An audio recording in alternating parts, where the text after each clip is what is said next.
welcome back, ladies and gentlemen, to part 2 of my Postal Knee Deep in the Dead playthrough. I hope you watched part 1 and that you enjoyed, and let's crack on with part 2, I suppose. Another can of Guinness to go. Another cigarette roll. I hope I left this this sort of stuff up long enough for those watching to read it if you wanted to continue along with the story. Yeah, this level was absolutely manic, this one.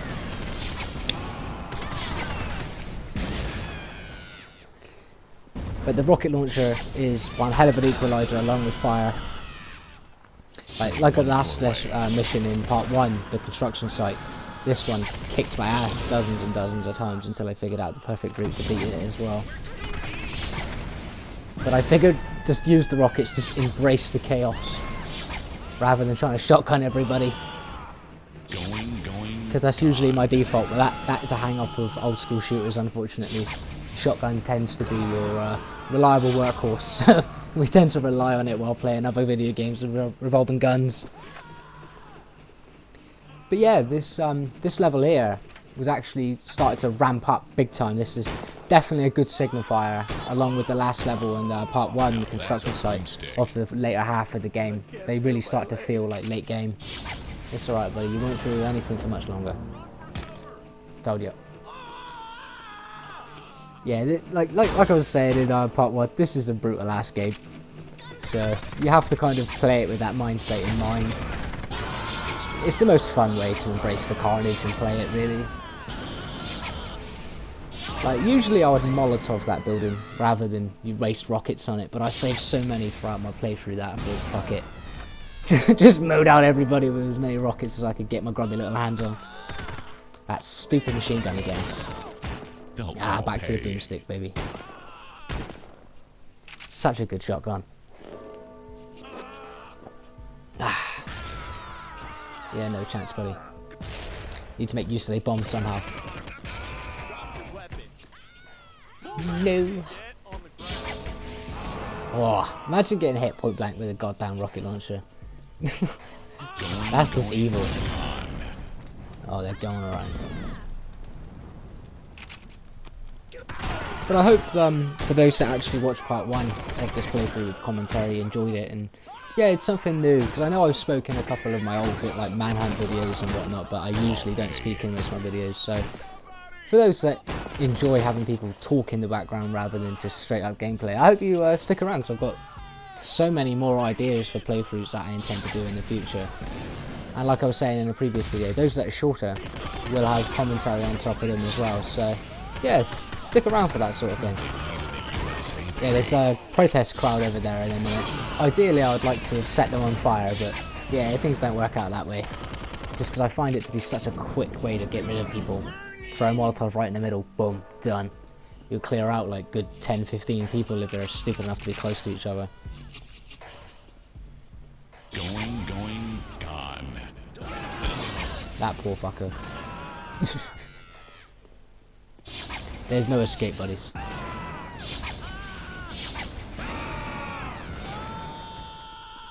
Yeah, for those that didn't know, who didn't watch part 1 and just ended up stumbling upon part 2, well, first off I'd like to say, what's wrong with you? Go watch part 1. There's no point spoiling the end of the game before you see the beginning. But yeah, what was I going to say? Damn, I completely like blanked on what I was going to say. Yeah, that's it. The trophy that I'm going for is Knee Deep in the Dead, which requires me to run through the entirety of the game and kill 100% of the population, so that civilians and hostiles alike gotta wipe out every level 100%, leave it absolutely devoid and barren of life. Which, like I said in the previous video, is a lot harder than you would think, believe it or not. The game gets a lot more chaotic and a lot more, like, just mayhem ensues by the end, to the point where getting everybody is actually more of a challenge than just killing 90 and leaving like the game requires of you. That's just level 100%. And that eerie, like, church bell in the background, and just the ambient soundtrack while leaving this just deserted place. Just lead straight into these messed up ass loading screens. Oh, smells like the 90s, man. As much as this game is kind of just a time waster, just straight up shooter, it is dark and intriguing, and a lot of fun to play. But like I said in the previous video, recommending it, I'm not entirely sure if I would, in all heartedness, to be honest. But if you're into this sort of thing, you'll get a good kick out of this.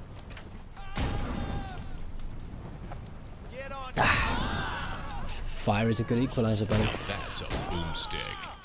Oh yeah.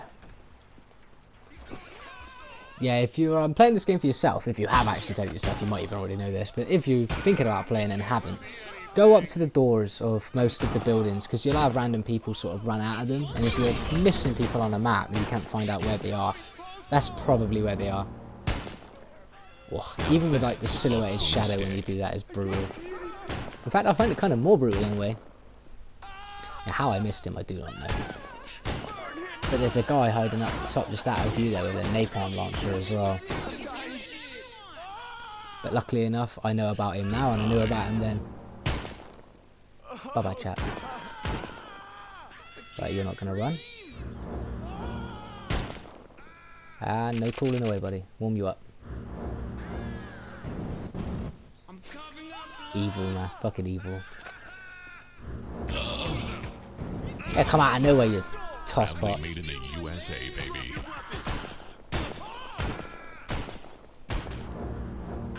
Goodbye. Yeah, at least he didn't get a chance to like scatter to the edges of the goddamn map, so I'll take that as a win. And screw you and your napalm launcher, you turd. Yeah, that happens quite often in this game, like rockets exploding in your face. Luckily enough, as long as they don't hit you point blank and they're reasonably far away, they'll only take off a tick of your health, but they won't kill you. They'll more just throw you around, which can lead to your death, sure, but it's better than it instantly jibbing you like it does in other games like Duke Nukem and Doom.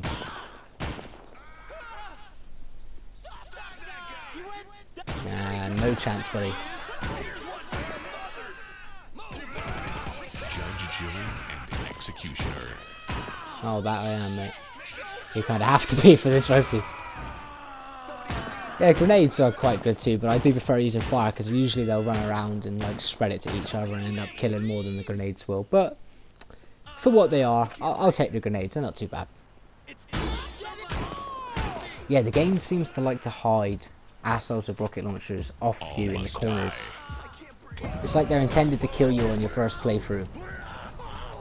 It's kind of one of them games that you need to crack your head against it for a while until you figure out the enemy placements and then figure the best way to proceed. That's really the optimal way to approach this kind of game, to be frank. Yeah, no one's going to get out of this one, buddy. Where did I put you? There you are. I'm coughing up blood. Not anymore, buddy. I'm sorry, buddy. Gold trophy. Did you not watch the last video? Yeah, not gonna run away, buddy. Yeah, this little bit here, my god, they'll throw like molotovs. You got the grenade launcher dude there and stuff. Oh, it's pretty brutal. First few run-throughs of this level, I died in this little spot quite a few times. Because they would just ambush you from all sides. Use the pain. Use the pain. Only 10 people left. Happy accident, I suppose. Yeah, hello, Mr. Napalm Launcher. They're hands down one of the most annoying enemies in the game, along with the riot shotgun SWAT guys. They can be a right pain in the ass as well. Yeah, what a stupid thing to do. Even if I didn't kill you, you would have killed yourself there. Pardon me. Yeah, I like Guinness, but my god, fizzy drinks, mate. Oh, make your stomach feel heavy after a while. I've only drank like this is my second one. Don't worry, buddy. When I find you, I'll put an end to you. I'm sure.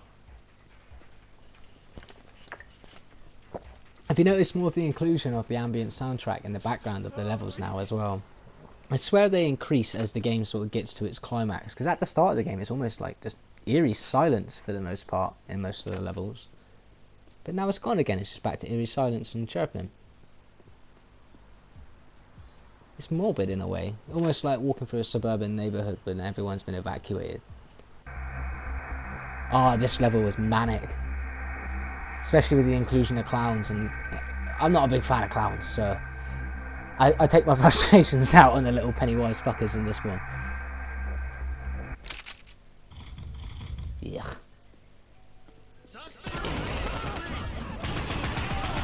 Oh, that beautiful ass shotgun. If I could remake this game, more ammo would definitely be a must. Asshole. They'll all pay. Yeah, fuck you, you circus clowns. I'll make sure to get rid of them as soon as I see them for the most part. It's weird, I don't have many fears in this world, but clowns creep me out, sharks creep me out, and deep open water creeps me out. Beyond that, I don't really care. It's weird like that, I suppose. It's like I'm not afraid of heights, I'm not afraid of insects, not afraid of spiders, like all the big normal stuff. But yet, open water, sharks and clowns just give me the heebie-jeebies, man. Death is my master. Oh, that it is. That it is. Asshole, I see you. Oh, killed yourself too, so worth it. Oh, don't worry, Ronald McDonald, I see you. And I'm sure I get you pretty quick. Them stupid turrets. Yeah, you start to encounter more of those as the game progresses, which makes sense, I suppose. And you always like to place them off screen, like they do with the missile launcher guys. Which is kind of a cheap way to increase the difficulty, but once you know that they're there, they're not end of the world, to be honest.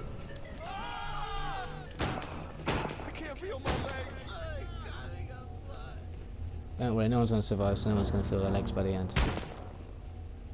I'm all about equality, mate. That's a boomstick. That's such a sadistic way of thinking about it, though, I guess. But again, if you want this trophy, yeah, you have to sort of just murder everybody indiscriminately. Goodbye, 1 and 0. Goodbye.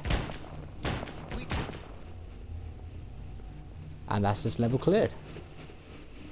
Again, that weird sort of ambience of just the noise in an empty level.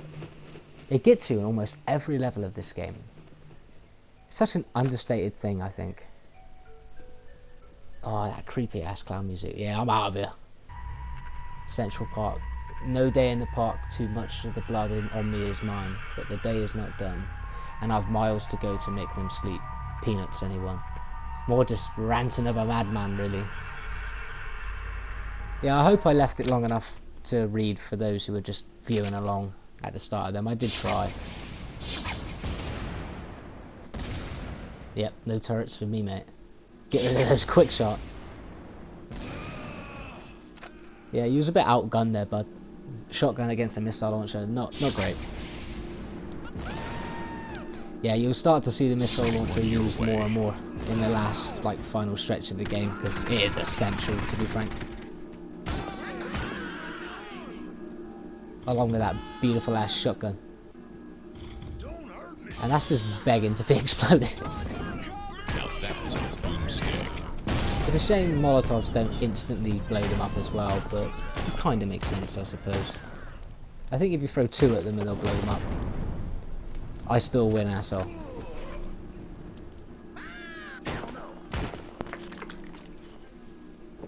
Ah. Pay. No, you don't have anything, buddy. I'm sorry. Give it up. It's over. Goodbye. He just stands there behind the hedge and just watches me crush a man with a rocket launcher. Some cop you are, mate. Employee of the month. You've got the constitution of a god, though, I'll give you that.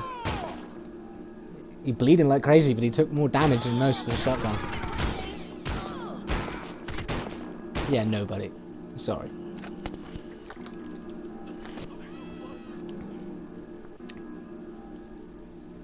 Yeah, watching this game back without the stress of actually being in the situation and having to figure out where everyone is and sort of do it without getting your ass murked. Because, again, you'll die real quickly in this game if things go wrong.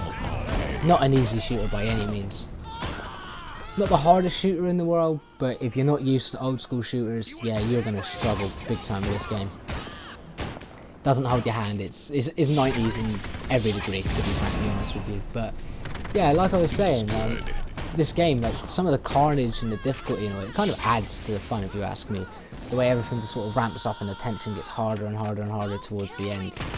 I think it really adds to the replayability of some of the levels as well, because going through them and acing everybody and doing it in the best way that you can is very satisfying. Almost like, again, another game I mentioned in the last part of this commentary playthrough is Hotline Miami. This is something real satisfying about acing a level where you just like no death or nothing, and you walk in there and you leave just victorious.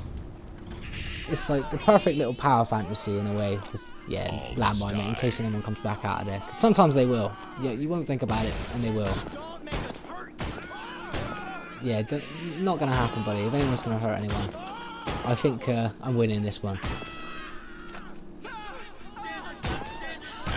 Oh, rocket launchers. Good job as ever signing that wall. We're gonna regret saying that, bro. That stupid machine gun again. We'll all pay. Yep, nope. No dynamite being thrown at me today, buddy. It's funny as well, luckily enough, when the game's playing itself out, if you're playing with headphones in while playing it, you can kind of hear where each of the people are screaming from, like what side of the map they're on. So when you're trying to clear everybody out, that is a good like audio indicator as to where to find people. Yeah, quicker to do that than just to shoot everyone, to be frankly honest.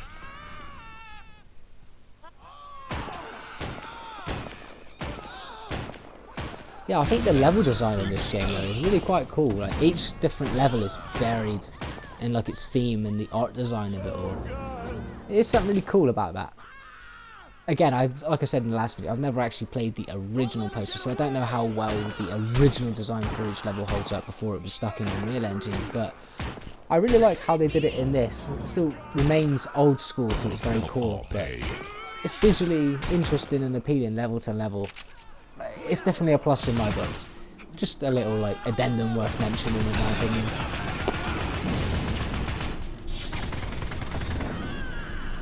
Yeah, you can duck under rockets as well, but it's 50-50 whether or not it's reliable, but it's always worth trying.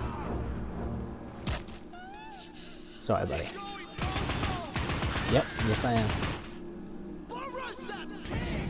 Yeah, him there, I thought that I killed him with that Molotov. Like, looking back at it now, I can see that he's not dead.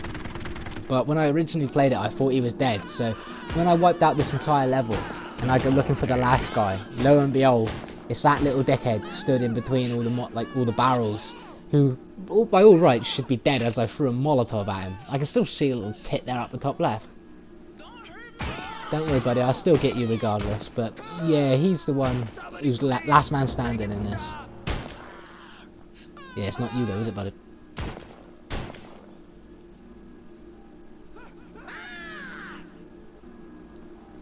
That's it, give up your location. Easier to finish them that way.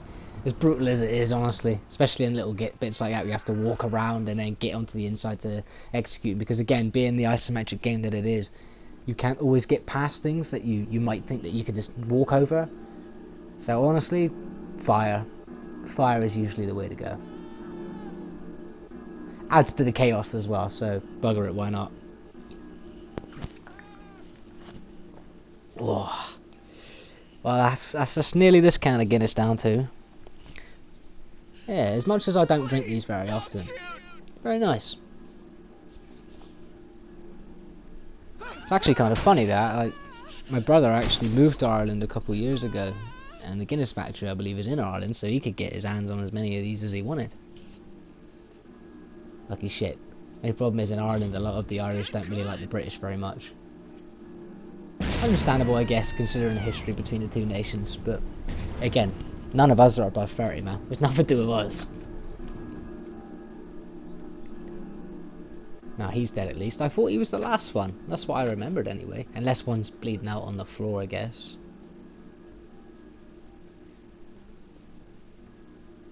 I don't know, because I beat these and then edited them the day before they was uploaded, so it's been a couple of days since I've actually beaten this now, so I don't remember it like point by point. It's not the freshest thing in my mind, because I've been playing the other game that I'm going to do for my next video a little bit as well. Nice try, wasn't it? Yeah, hiding up there, you little twat. But yeah, the next game that I'm going to do, I haven't got the video ready yet, but I'm just sort of practicing at it and getting the feel for the game before I do a long play of it. But yeah, like I said in the last video, it's honestly one that I slept on for the longest time. I didn't even think about it. I suppose in some circles it might already be quite big, but to me it's one that went right under the radar. Oh, this level was fun. Yeah, it went completely under the radar, and now that I've actually picked it up and gave it a good like hour test myself, holy shit, I regret sleeping on the game for as long as I did, to be frankly honest with you. I think it's fun as hell. Yeah, this is another one of these top-down levels. Again, I generally find these to be the harder levels in the game, mostly because of the perspective, I guess. Kind of reminds me of playing Grand Theft Auto Chinatown Wars in a way. Which, actually, believe it or not, for those that have never played it before and only ever played like GTA 5 or a few like San Andreas and stuff, it's actually quite a fun game, believe it or not. I've got it on the PSP, and it can be a bit of a headache inducer if you play it for too many hours, being in the isometric view and whatnot, but for what it is and the drug dealing mechanic and stuff like that within the game, to how to make money and stuff, it can be really fun to just exist in Liberty City, like in Chinatown Wars, and just play the game for what it is. And they got like 2/3, maybe a bit more, of Grand Theft Auto 4's map in that game as well, like recreated in like the sort of like the style of what it is, because it was originally made for the DS and then later ported to the PSP and Android. So don't expect Grand Theft Auto 4 or 5 when playing it like to look at, but for what they managed to do, a lot of the recognisable landmarks and stuff, like you could drive around Hove Beach and stuff like that and actually recognise it between the two games and distinguish between the two, which is actually, like, in my opinion, really quite cool. But again, I really like the Grand Theft Auto franchise. I've been playing them since like 2001 or 2, like when Grand Theft Auto 3 first released. Because I remember my baby sister was born, and she was about, I don't know, 9 months old or so, and my mum wanted a break from me and my younger brother, Guinnessville. Yeah, my younger brother, while my sister sorted to take care of her and take her out with my dad and stuff, and we stayed over at our auntie and uncle's house. And Grand Theft Auto 3 hadn't long released at this point, and he had a PlayStation 2 upstairs in his bedroom, and when he sent me and my brother to bed, he sort of turned on the PlayStation 2 and left us play the game that was in there. And I remember it was Grand Theft Auto 3 of all games, and we loaded up at the original like Portland safe house, and I remember like the first thing I ever did in any Grand Theft Auto game ever, because it was the first one I ever played, was walk out of a Portland safe house from where he left his save file off. I walked up to the left to where the little triad bit is in Chinatown, found the baseball bat, and I just remember that sort of like sound effect that it makes when you hit people with the baseball bat, and the shing it makes when you pick up their money and weapons and shit. And from that moment, I was just hooked on Grand Theft Auto, and I played every single entry since then, multiple times till its conclusion. Like the original Grand Theft Auto 1 and 2 and London expansion pack, I only ever played very briefly later on after Grand Theft Auto 3, believe it or not, at a friend's house. So they're not as familiar to me as all of the 3D and HD ones onwards. But yeah, Grand Theft Auto has always been a game that I've just loved to bits. But in fairness, if you've watched part 1 of my playthrough, you've already heard me bitch and moan about the definitive edition, and repeating myself isn't really something that I fancy doing, and I'm sure you don't want to listen to it, so I won't bang on. But Grand Theft Auto is just one of them games that I think I'll always love. Along with, like, this might be actually a bit more of an obscure game for most people, but the Legacy of Kain, like Blood Omen and Soul Reaver, oh my god. For those of you that are listening that have never played any of those games, never heard of them, too young or anything like that, do yourself a favour. When this video is done, go onto the YouTube and just type in the Legacy of Kain, like a retrospective or anything like that, anything that goes into the depth of like the backstory as Nosgoth and Kain and Raziel, and actually talks about like the lore of the game and stuff like that. Honestly, you'll be absolutely enamoured. The game is fucking fantastic. It is a childhood classic. Like, it is a game that I would recommend to anybody who's a fan of old school games and doesn't mind playing a bit more the retro style of games, and is a story hound in a video game. It is amazing. Like, ever since I was a kid, I've always been fascinated with vampire stories and stuff like that in video games and movies and stuff. So it just hit me at the right time. I was the right age. It hit me with the right amount of nostalgia. I've played all of the games and beaten them all. Like Amy Hennig, the woman that actually wrote all the games, she actually went on to write the Uncharted games, of all things. So this is some pedigree we're talking about here. So like I'm saying, it's a serious suggestion for those of you that have never actually played the Legacy of Kain games or never even heard of them. Like, they're very difficult to play in modern day, I'm not going to lie. Like the platforming in Soul Reaver, especially the Legacy of Kain Soul Reaver, the second game, oh mate, it is abuse. It should be on a watch list somewhere for like some sort of crime against humanity. It is beastly hard, especially on the PlayStation controller. But the story of the games, it is brilliant. I absolutely love them. And I would recommend, like, if you've never played them and you don't have any interest in playing them or can't play them for whatever reason, that's fine. Just look up some sort of playthrough or long play on YouTube of them. Just watch the whole thing. And I swear to you, if you're not hooked to them by the end, then I don't know what's wrong with you. I think you was dropped on your head at birth. Because, for a second time, they are just stunning games. But again, I come from a different era, I suppose. I was born at the time when, like, the PlayStation 1 for me was my first ever console, and I grew up when PlayStation first became a thing, all the way up till now. So a lot of these old school games, like the original Tomb Raider, with like the triangle tits and the bats and the wolves and the little bear and shit like that, and like Duke Nukem and fucking even Toy Story 2 on the PlayStation 1, for those going really far back, was my absolute jam as a kid. Like, oh dude, there's something about the PlayStation 1 and 2 era of video games that is just, it's magical. Games today are better objectively, definitely, 100. Oh mate, this level's hard as shit, like straight up fucking hard. But yeah, anyway, my point being was, like, some of these old school retro games, it's a shame that it's a part of a bygone era, but at the same time it's understandable because things need to evolve. Yeah, this one I tackled it with rockets. This level kicked my ass like 6 or 7 times before I got this like playthrough that you're seeing now. It was hard as shit. But yeah, there's, because of the generation I was born in and the games that I grew up playing and stuff like that, and some of the viewership might be a little younger than me and whatnot. But fuck, I'm nearly 30 now, so time's passed by me now.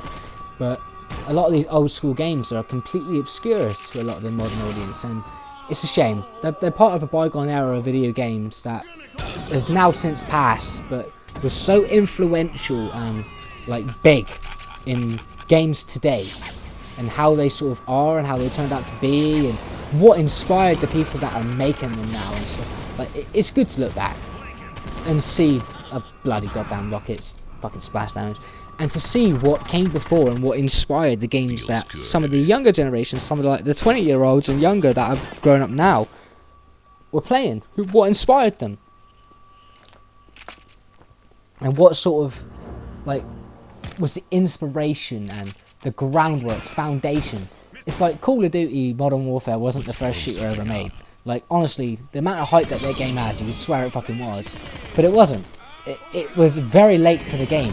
It was one of the first modern first-person shooters that you see now.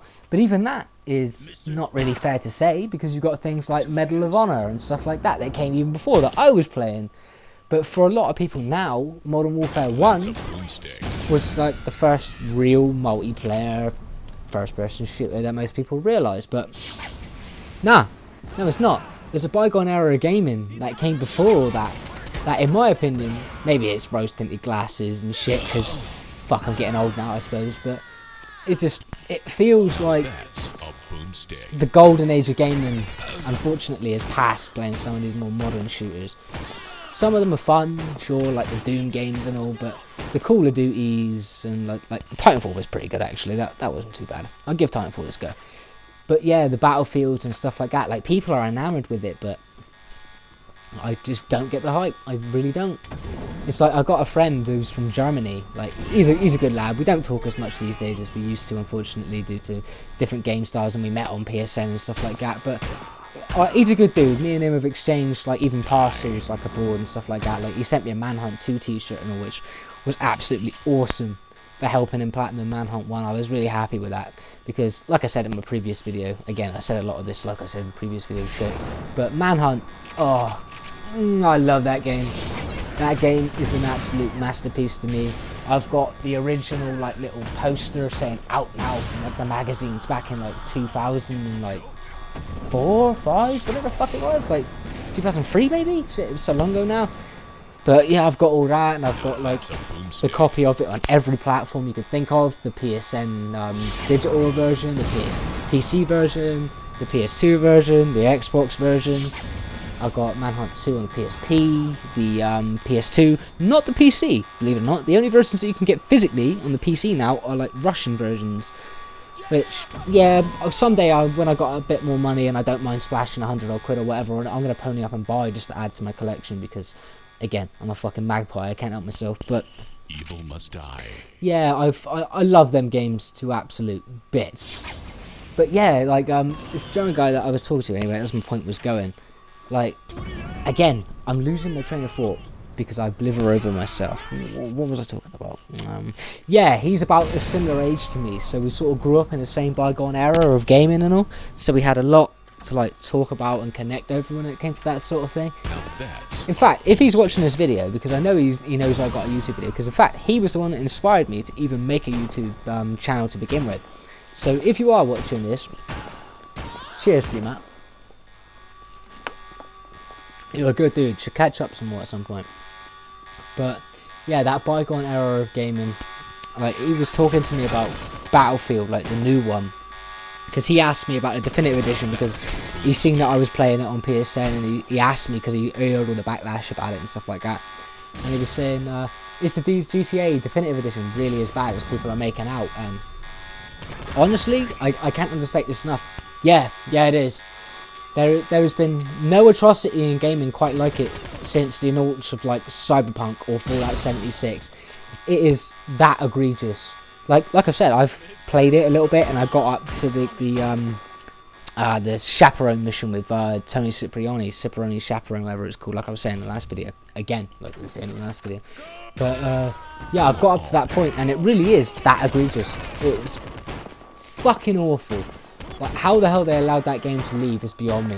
But then he wrote back to me and said that, yeah, the new Battlefield, what's it called, 2042 or something? Honestly, I'm not a big multiplayer first-person shooter player. I don't really give a shit about him, so it's not really for me. But he's my mate, I'm his mate. We take interest in each other's shit, so fair enough. But yeah, he was saying it's the same thing. It's lifeless, soulless, and buggy. It's like, it brought up a larger question in my mind.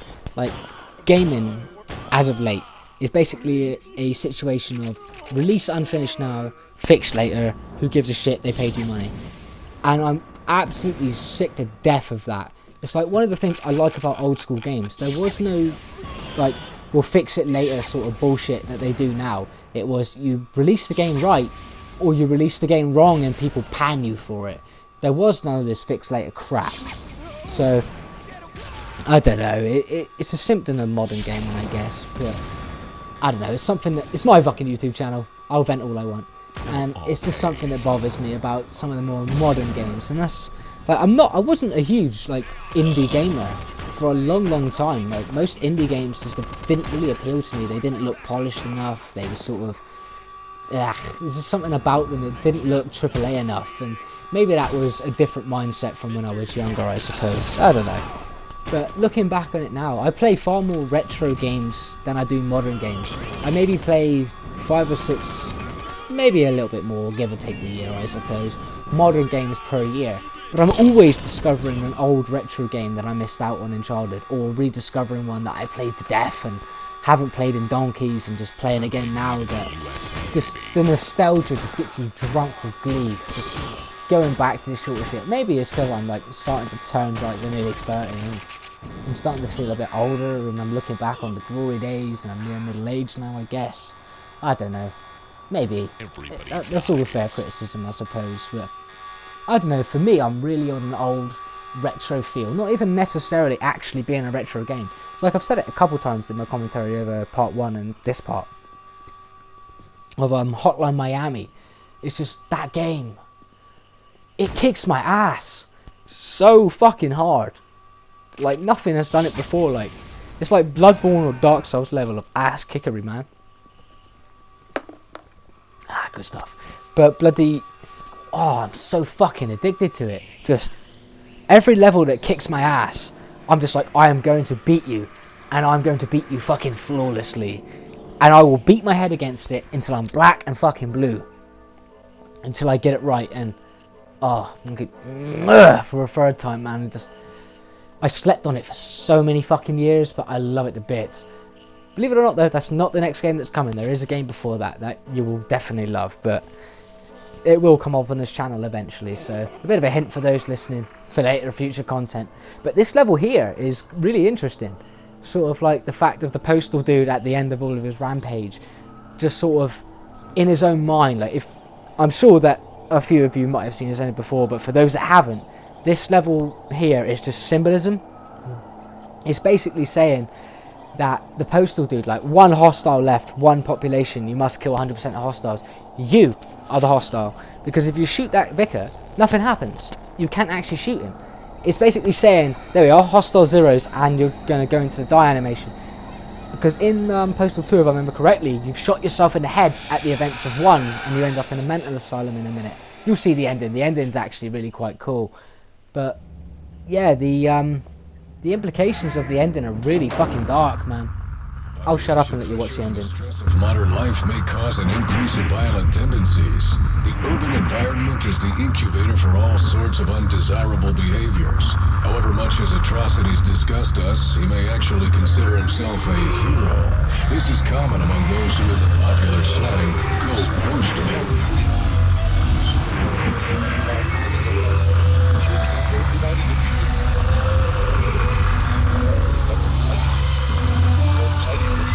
Tortured mind, he may feel that he's battling against impossible odds. It is not unusual for such individuals to believe that the entire fate of the world rests with them. In the end, our subject has displayed all the classic symptoms of paranoid delusions. We may never know exactly what set him off, but rest assured, we will have plenty of time to study him. Well, that was it, folks. That was part 2 of the commentary of Postal Redux Knee Deep in the Dead playthrough. I do hope that you enjoyed and that you subscribe and all that good shit. And I'll see you in the next video. Until then, take care, stay safe, and game on. See you soon. Oh, and a quick addendum for those that have stuck with me to the end and actually stuck around this long. I really do appreciate you actually sitting there and listening to me ramble on for, God, what, it's nearly 2 hours now, I suppose. Like, if you watch part 1 and part 2, like, back to back. I really do appreciate it, and I hope that you enjoy future content coming forward and things like that. I do intend on uploading quite a lot more to this channel, so if you did like it, again, thank you, honestly. I'm not really a touchy-feely kind of guy, so I don't know really how to express that sort of, like, sentiment, I guess, but yeah, I do appreciate you actually sitting by and listening to my fucking British ass mumble on for God knows how long now, I suppose. But yeah, stick around for the next one. I've got a lot of ideas for the channel coming forward and a lot of things that I'd like to do. So yeah, thank you. I'll see you again soon. Take care. Bye.